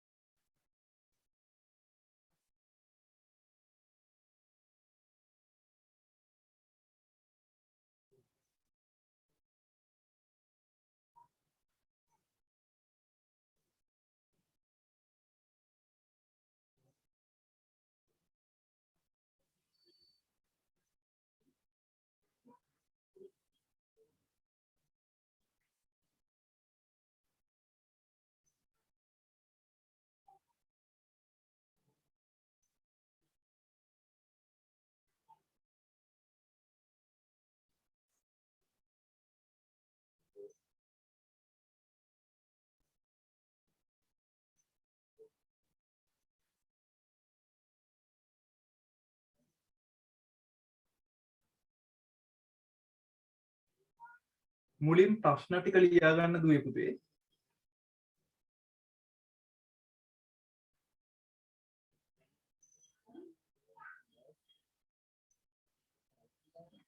ප්‍රශ්න ටික ලියාගෙන ලියාගත්ත ගමන් මම පැහැදිලි කරන්න කැමති නෑ ඔයාලම මේක උත්සාහ කරන්න ඕනේ කරන්න. ඒ නිසා ලියාගෙන විනාඩි 5-10ක් ගියාට කමන්නේ. උත්තර ටික ලියන්න විනාඩි 5-10ක් ගියාට කමක් නෑ. අවසානයේ සාකච්ඡා කරමු.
උමාෂ් පුතේ ඔයා කරලා ඉවරද අභ්‍යාසය?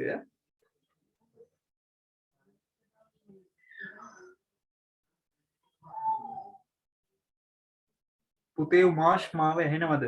පුතා අභ්‍යාස කරලා ඉවරද? chat box එකට message එකක් දාන්නකෝ පුතා කරලා ඉවරද නැද්ද කියලා. මට අර ඒ කියන්නේ වීඩියෝ ඔන් කරලා තියෙන දරුවන්ගෙන් තමයි බලා ගන්න පුළුවන්.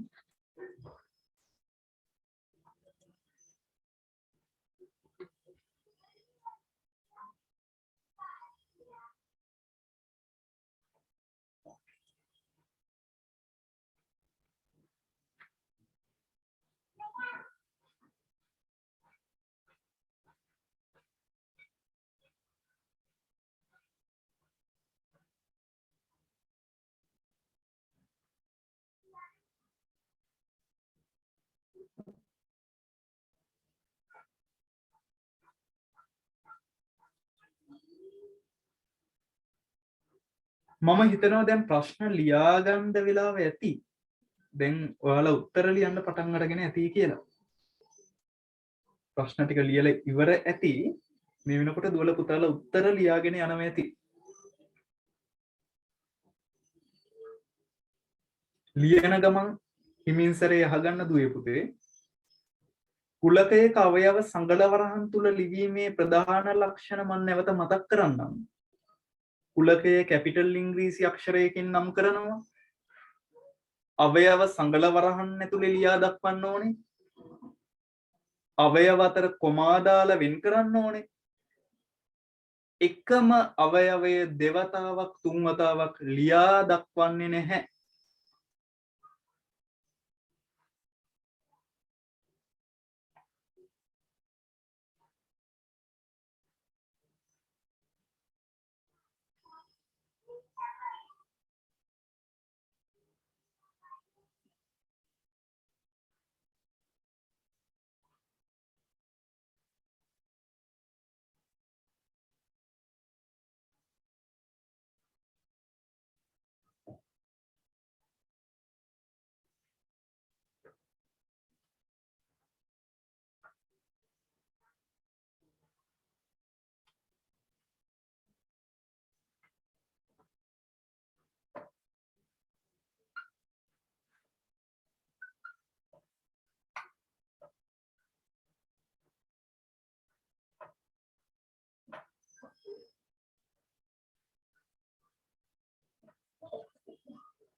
මම සම්පූර්ණ වචන ලියා දැක්ුවේ නෑ පළවෙනි එකට උත්තරේ ඔන්න මං බෝඩ් එකේ දැම්මා. මම කෙටි කරලා ලියලා තියෙන දුවේ පුතේ ඔයාලා එහෙම කෙටියෙන් ලියන්න එපා. සඳුදා අඟහරුවාදා කියන වචනය සම්පූර්ණයෙන්ම ලියන්න. එහෙනම් සතියේ දවස් කුලකයට අයත් අවයව 7ක් තියෙනවා කියලා දුවල පුතාලට පැහැදිලි ඇති. සතියේ දවස් කුලකයට අයත් අවයව 7ක් තියෙනවා කියලා පැහැදිලි ඇති.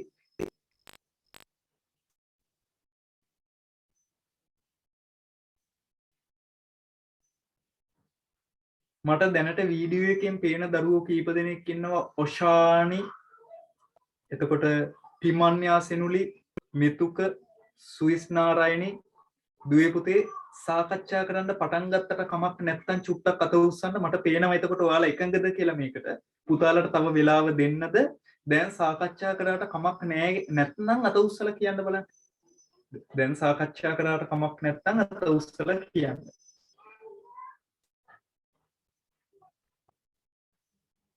ඔව් පුතේ කීප දෙනෙක් එක ගයි. ඔෂානි මම පටන් ගන්නද පුතේ සාකච්ඡා කරන්න? හරි එයත් එකඟයි. මිනුකි යනුල්ලියා පුතේ මම සාකච්ඡා කරන්න පටන් ගන්නද? ඒ පුතත් එකඟයි වගේ.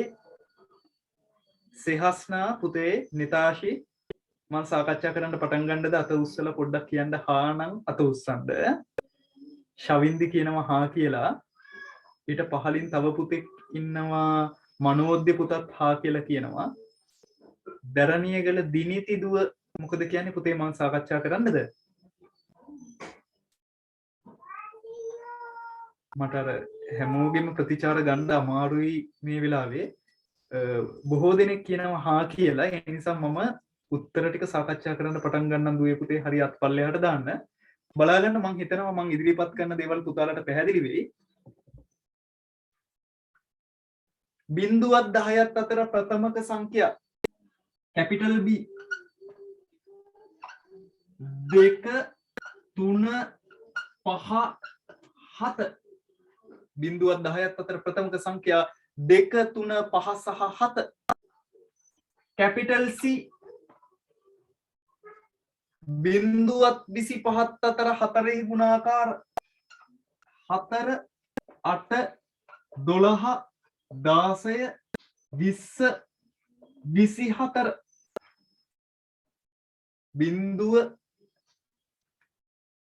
බිංදුව එන්නේ නැහැ සමාවෙන් 4 8 12 16 20 24 මම උඩින්ම තියෙන පිළිතුර මකනවා. ඒක දැන් දාලා ගොඩක් වෙලා නිසා කැපිටල් D කියන්නේ හරසර කියන වචනයේ අකුරු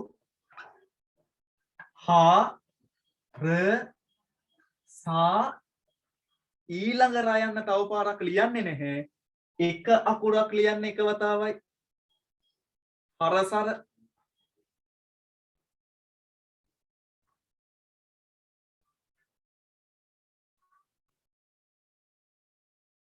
ඊළඟ එක බස්නාහිර පළාතේ දිස්ත්‍රික්ක.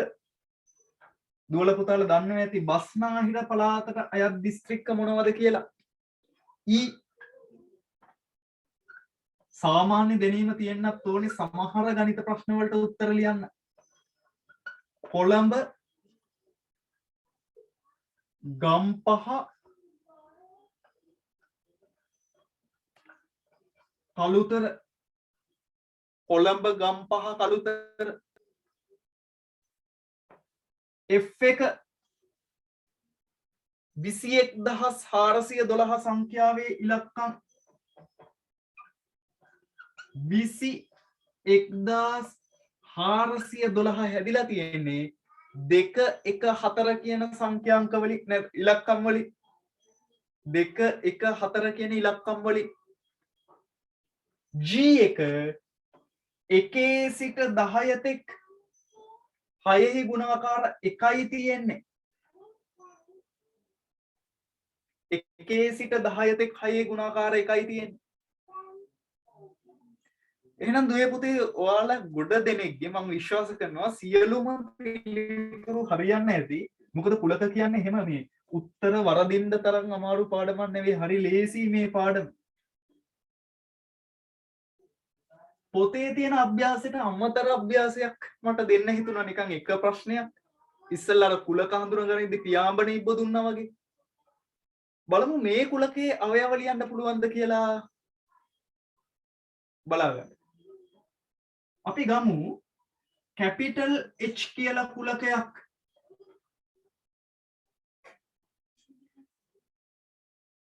කැපිටල් H කියලා කුලකයක් ගමු.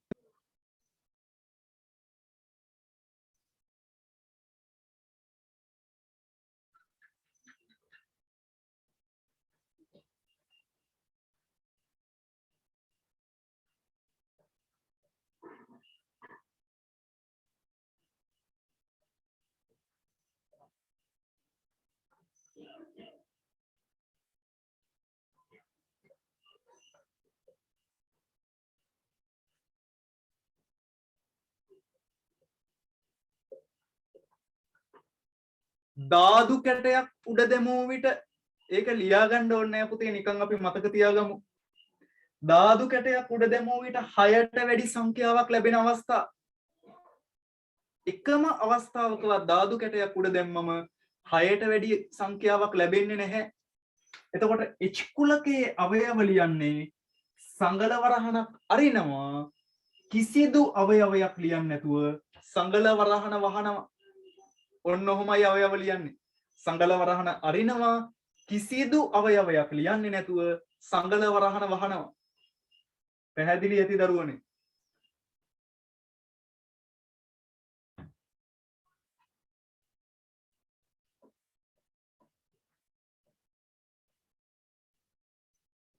අපි පාඩමේ ඉදිරියට යන අභ්‍යාසය අවසන් කරපු නිසා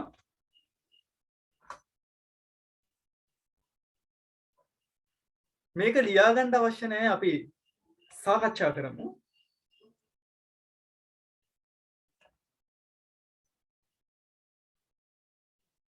බලන්න දුවේ පුතේ ඉහත දී ඇති කුලකවලට අනුව පහත දැක්වෙන ප්‍රකාශවල සත්‍ය අසත්‍ය බව සටහන් කරන්න තියෙන්නේ. දැන් පුතාලා කලින් අර අභ්‍යාසයේ ලියාගෙන තියෙනවනේ ABCD E කුලක මොනවද කියලා.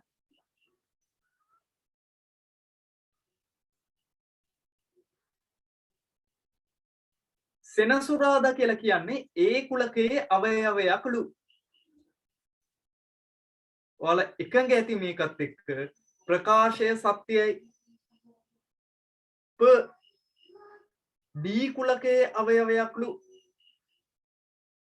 පුතාලා එකඟ ඇති මාත් එක්ක ඒක D කුලකයේ අවයවයක් නෙවෙයි ප්‍රකාශය අසත්‍යයි. C කියලා කියන්නේ ඔන්න බලන්න මේක පැහැදිලිව කියවලා C කුලකයේ සියලු අවයව ඉරට්ට සංඛ්‍යාවේ කියලා කියනවා. අපි ආපහු ගිහිල්ලා බලමු C කුලකයේ මොකක්ද කියලා. 0.25 අතර 4 ගුණාකාර 4 ගුණාකාර සියල්ල ඉරට්ට සංඛ්‍යා වෙනවා. ඒ නිසා මේ ප්‍රකාශයත් සත්‍යයක්. 4 වෙනි එක 1 සිට 10 තෙක් ඇති තුනෙහි ඕනෑම ගුණාකාරයක් G කුලකයේ අවයවයක් කියලා කියනවා. 1 සිට 10 තෙක් තියෙන තුනේ ගුණාකාර තමයි 3 6 9. නමුත් G කුලකයේ තියෙන්නේ 1 සිට 10 තෙක් ඇති 6 ගුණාකාර ඒ කියන්නේ 6 කියන සංඛ්‍යාව විතරයි. ඒ නිසා 4 වෙනි ප්‍රකාශයත් අසත්‍යයක් කියලා පුතාලට දුවලට පැහැදිලි ඇති. අද දවසේ අවසාන මාතෘකාව මලින්දු මොකද පුතේ දත් රිදෙනවද?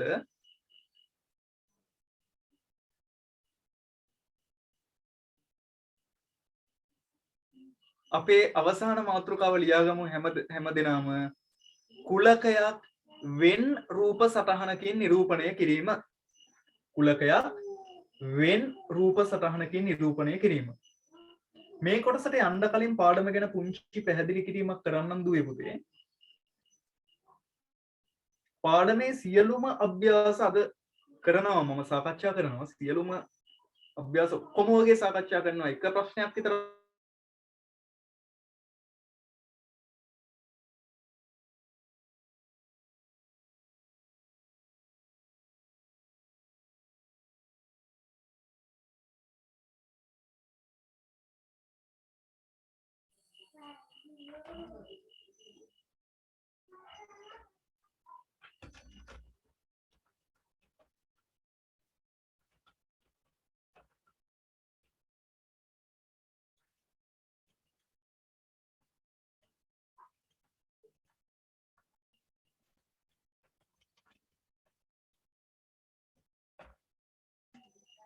පාඩමේ සියලුම අභ්‍යාස සාකච්ඡා කරනවා දුවේ පුතේ.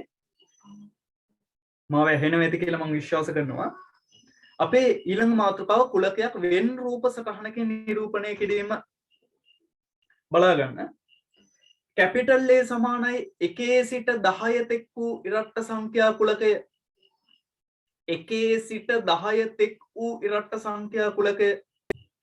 1 සිට කිව්වම දෙකලවර අවයව අයත් වෙනවා දුවේ පුතේ. 1ත් අයිති 10ත් අයිති.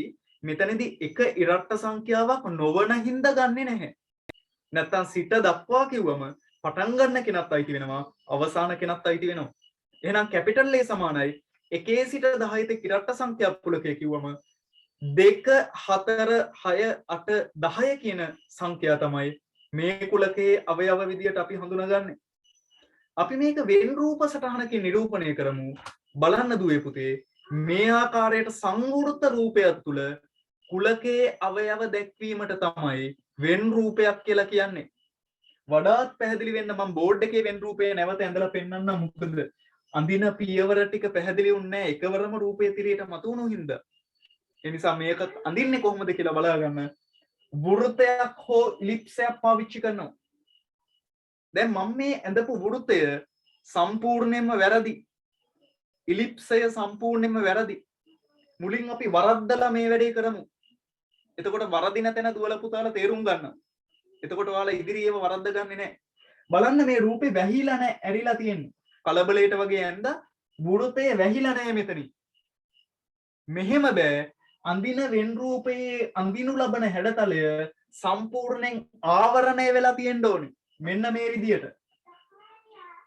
වෘතයක් හෝ ඉලිප්සයක් සම්පූර්ණයෙන්ම ආවරණය වෙලා තියෙන්න ඕනේ. කොහෙන්වත් ඇරිලා තියෙන්න බෑ.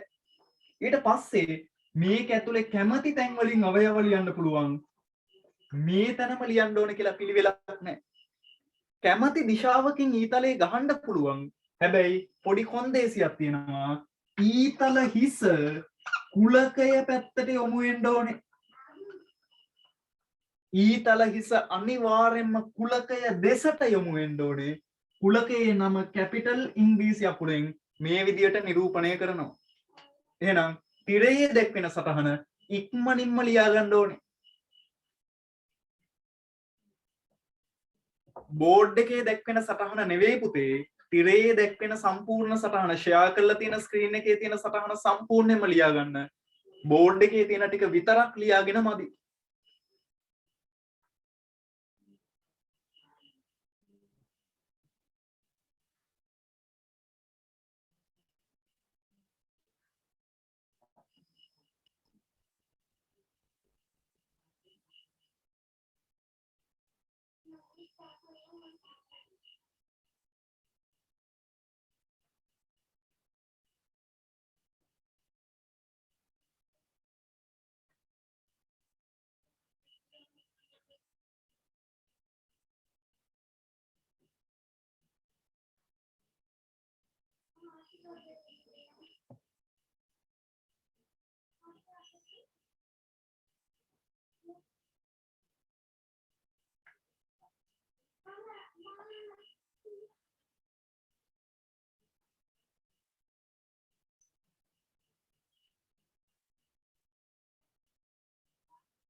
කැපිටල් A අකුර ලියලා තියෙන තැන දිලිසෙන හින්දා පේන්නේ නැද්ද කියලා මට පොඩි සැකයක් තියෙනවා.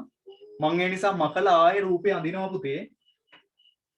මේ වෙනත් රූපයක් නෙවෙයි, මේකමයි අඳින්නේ.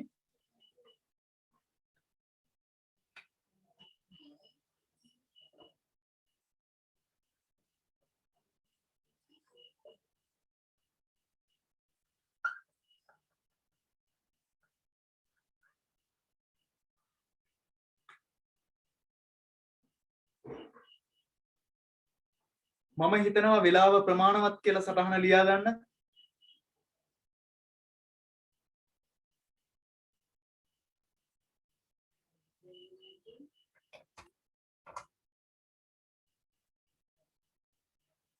මේ ආකාරයට කුලකයක අවයව සංවෘත රූපයක් ඇතුලේ, සංවෘත රූප කියලා කියන්නේ හැම පැත්තෙම වැහිලා තියෙන රූපයක් ඇතුලේ ලියා දැක්වුවම එවැනි සටහනකට අපි කියනවා පුතේ වෙන් රූප සටහනක් කියලා. මේ විදියට කුලකයක් සංවෘත රූපයක් ඇසුරෙන් දැක්වීම ඉංග්‍රීසි ජාතික ජෝන් වෙන් කියන ගණිතඥයා තමයි හඳුන්වලා දුන්නේ. මේ ආකාරයට වෙන් රූප සටහන් අඳින එක ඉංග්‍රීසි ජාතික ගණිතඥයෙක් තමයි හඳුන්වලා දුන්නේ. නැතුව වෙන් රූප සටහන් කියලා කියන්නේ මේ වෙන් කියලා කියන්නේ ඉංග්‍රීසි ජාතිකයෙක්ගේ නමක් නැතුව සිංහල වචනයක් නෙවෙයි. වෙන් කියන්නේ ඉංග්‍රීසි ජාතිකයෙක්ගේ නමක් සිංහල වචනයක් නෙවෙයි. දුවේ පුතේ බලන්න මේ ගණිතඥයාගේ රූපයක් මම තිරයට දාන්නම්. මේ ඉන්නේ ජෝන් වෙන්. මෙතුමාට ගරුත්වයක් විදියට තමයි මේ සටහනට වෙන් රූප සටහන් කියලා කියන්නේ.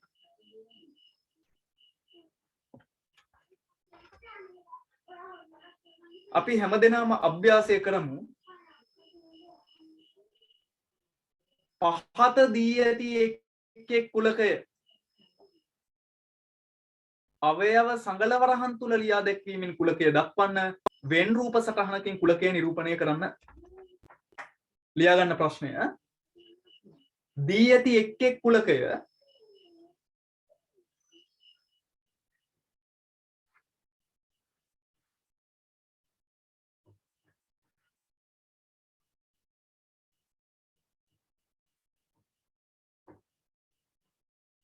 දී ඇති එක් කුලකය අණුඅංක A අවයව සියල්ල සංගලවරහන් තුල ලියා දැක්වීමෙන් කුලකය දක්වන්න. අණුඅංක B වෙන් රූප සටහනකින් කුලකය නිරූපණය කරන්න.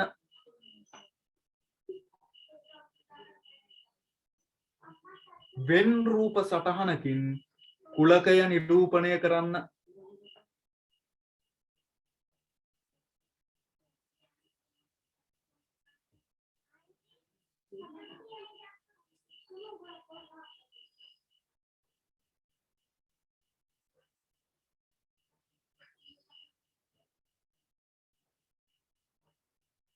උපදෙස් ලියාගෙන ඉවරයි කියලා මම හිතනවා.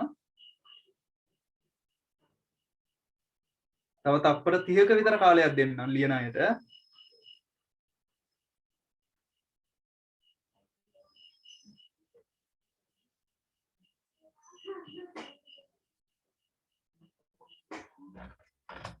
ඔන්න කුලක 6ක් 5ක් දීලා තියෙනවා. ඔන්න කුලක 5.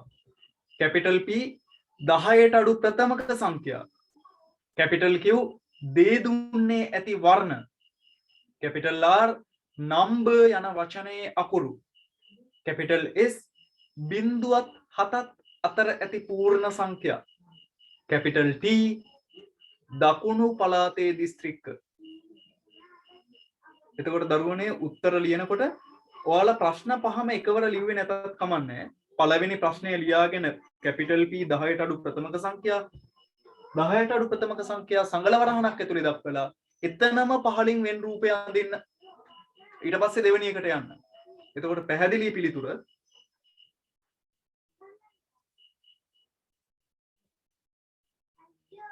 වෘත්තය අඳිනකොට වෙන් රූප සටහනට අදාළ ඉලිප්සය හෝ වෘත්තය කියන රූප දෙකෙන් මම කැමති ඔයාලා වෘත්ත අඳිනවට වෘත්තය අඳින්න පොඩි උපකරණයක් සපය ගන්නවා නම් හොඳයි. රුපියල් 2ක කාසියක් හැබැයි 2 කාසිය මගින් අඳින වෘත්තයක් ඇතුලේ දේ දුන්නේ වර්ණ ටික ලියන්න ඉඩමදි වෙයි. එතකොට ඊට ගැළපෙන ප්‍රමාණය වෘත්තයක් ඇඳ ගන්න වෙයි. කල්පනාකාරීව වැඩේ කරන්න. දැන් වෙලාව 8:34යි. එක අණු කොටසකට විනාඩි 2 ගානේ 8:44 වෙනකල් වෙලාව තියෙනවා. 8:45ට මම සාකච්ඡා කරන්න පටන් ගන්නවා.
මෙතුක ගණන් ටික හදන්න පුතේ තාම උත්තර දාන්නේ නැහැ.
පළවෙනි කොටස් 3ක් විතර ඉවර ඇති සමහර අය. දුනිදු වැඩේ ඉවරද පුතේ? අත උස්සන්න වැඩේ ඉවර නම්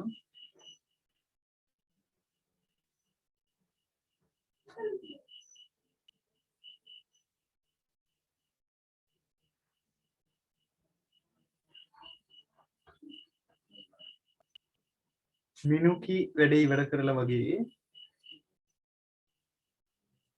විනාඩියක් දෙන්න පුතේ. අපි අනිත් දරුවොත් ඉවර කරාම සාකච්ඡාවට ගනිමු.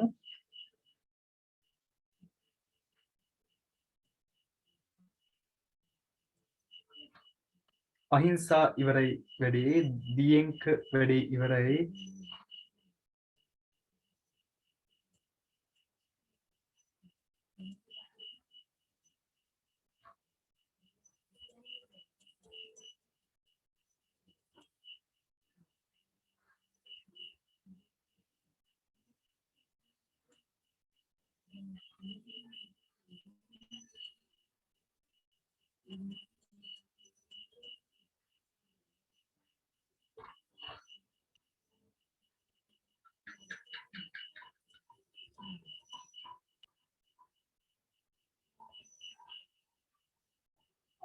දැනට 5 දෙනෙක් ඉවර කරලා තියෙනවා.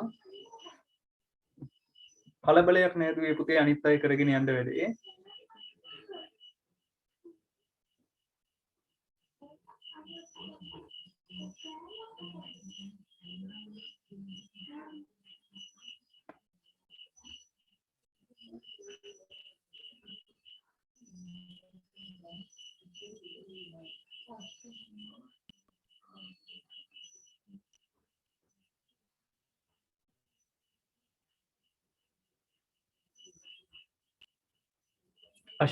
අශීන්ස මම නම ඉදිරියේදී හරියට කියන්නම් පුතේ, කියවද්දි ඉංග්‍රීසියෙන් ගහලා තියෙන නම පොඩ්ඩක් වැරදුනා කියවද්දි. අශීන්ස හොඳයි පුතේ, නම හරියට කියන්නම් මින් ඉදිරියට.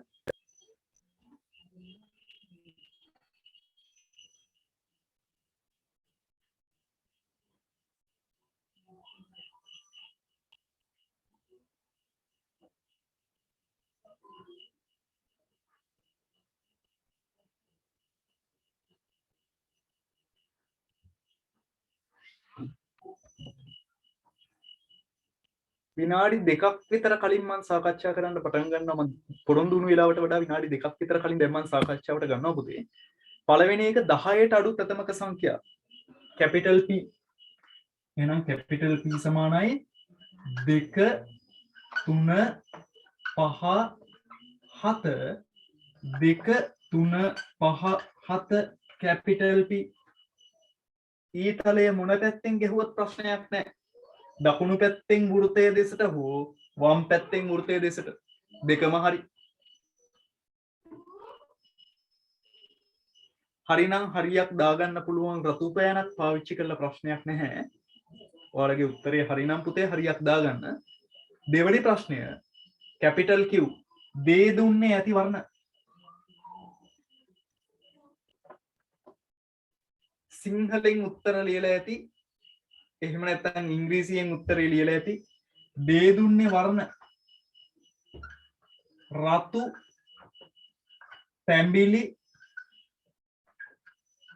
කහ, කොළ, නිල්, ඉන්ඩිගෝ, දම්.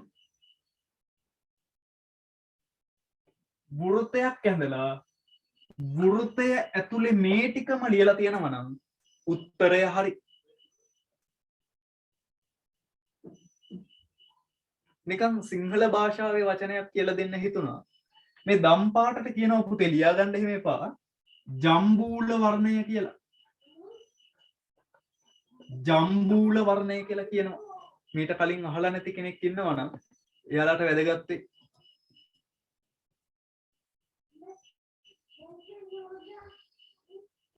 තුන්වෙනි ප්‍රශ්නය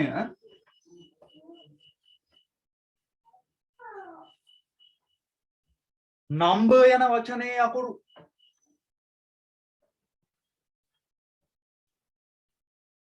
දුවේ පුතේ මෙහෙට කරන්ට් එක ගියා. තාමත් ස්ක්‍රීන් එක ෂෙයා වෙනවා ඇති. මම දැන් බෝඩ් එකේ මේවා දැම්ම කියලා තේරුමක් වෙන්නේ නැහැ, ඔයාලට පේන්නේ නැති නිසා මම නිකන් වාචික වචනයෙන් උත්තර කියන්නම්. හරිනම් හරි දාගන්න. කැපිටල් R කියන්නේ නම්බර් යන වචනේ අකුරු. පුතාලට පේනවා ඇති නම්බර් කියන වචනේ කිසිම අකුරක් දෙවතාවක් ලියවිලා නැහැ. එහෙනම් කැපිටල් R සමානයි N U M B E R.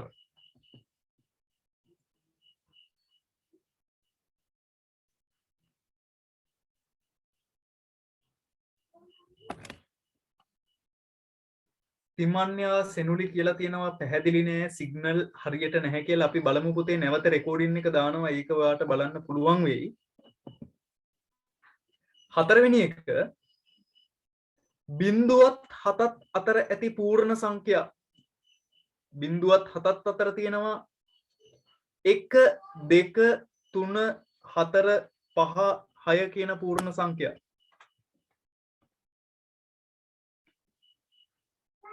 1 2 3 4 5 6 කියන පූර්ණ සංඛ්‍යා.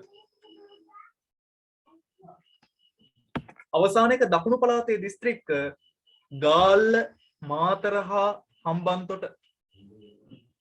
ගාල්ල මාතර හා හම්බන්තොට. මම ඉන්න තැන ඒ ප්‍රදේශයට කරන්ට් එක දෙන්නේ නැති වුණා. විදුලිය විසන්ධි වුණා. ලැප්ටොප් එකේ ස්ක්‍රීන් එක තාමත් ෂෙයා කරන්න පුළුවන් හින්දා පාඩම පුළුවන් විදියට ඉදිරියට කරගෙන යන්නම්.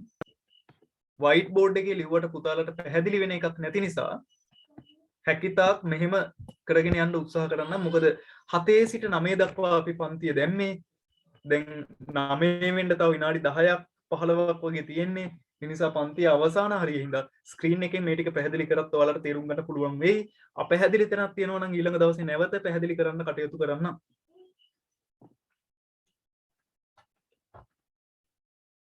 බලන්න. තුන්වෙනි ප්‍රශ්නය කැපිටල් එකේ සමානයි 4 8 12 16 20.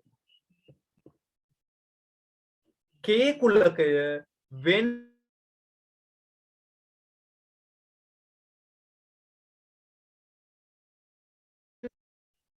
කේ කුලකය වෙන් රූප සටහනකින් නිරූපණය කරන්න.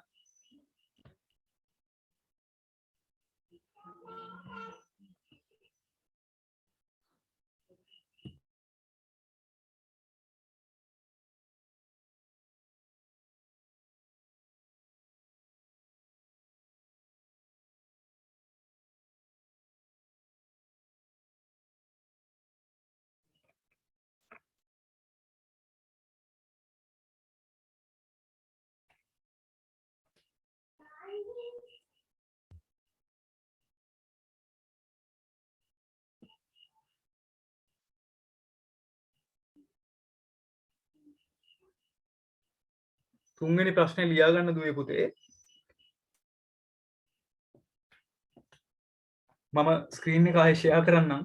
ඒක මෙන්න තුන්වෙනි ප්‍රශ්නය. මම හිතනවා පැහැදිලි ඇති කියලා.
මං හිතනවා පේලි 2 3ක් ඒකේ තියෙන්නේ. ඒක හෝම්වර්ක් විදියට කරන්න පුතේ. 4 වෙනි ප්‍රශ්නෙට මං යනවා.